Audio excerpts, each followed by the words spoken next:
Welcome to this week's Clarion Energy News. I'm Elizabeth Ingram, Content Director for Clarion Energy. Here are the top 3 stories we've been following. Number 3.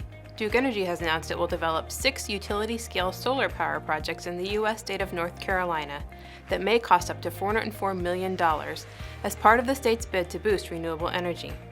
The projects total about 270 megawatts, most of which are expected to be online around the end of 2020, Duke says. North Carolina issued requests for solar projects in July after the state approved a law in 2017 designed to increase solar power. A total of 14 proposals with a capacity of 602 megawatts were selected in the first round of the program. Acheon Group, the consultant overseeing the bidding process, says the 14 projects may cost up to $1.5 million per megawatt. Number 2. Work to build a 2-gigawatt pumped storage plant in Australia is continuing, with the recent award of a contract to supply electrical and mechanical power plant components to Voith Hydro. The Snowy 2.0 pumped storage plant will connect the 2 existing dams of the Snowy scheme through underground tunnels and an underground power station. The powerhouse will contain 6 reversible Francis-type pump turbines. The first power from the new plant is expected as early as 2024. When complete, the facility will allow 175 hours of storage. Australia has the opportunity to meet 100% of its energy needs with renewable energy, according to a press release. Currently, wind, solar, and hydropower represent 17% of Australia's total electricity generation.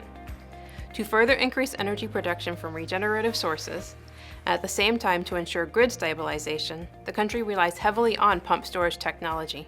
Pumped storage systems are currently the most economically viable and technically proven form of storing electrical energy on a large scale. And now our top story. New Jersey regulators have voted to approve $300 million in customer-funded subsidies for the state's nuclear industry, despite finding the plants are financially viable. The Board of Public Utilities voted 4-1 to approve the bailout at a packed meeting last week in the State House Annex. Democratic Governor Phil Murphy signed legislation last year authorizing the board to consider the bailout. Public Service Enterprise Group sought to subsidize its 3 nuclear power plants because it said they are in financial trouble without the subsidy. It's promised to shutter them without the bailout.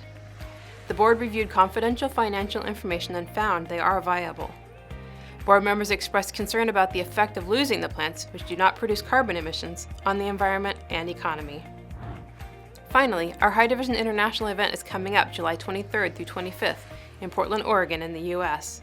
If you work for a power producing company anywhere in the world, you qualify for the Special Power Producer Training Program. This program offers access to all Summit and Knowledge Hub sessions, as well as the 2 keynote sessions and much more, all at a significant discount from the full conference registration rate.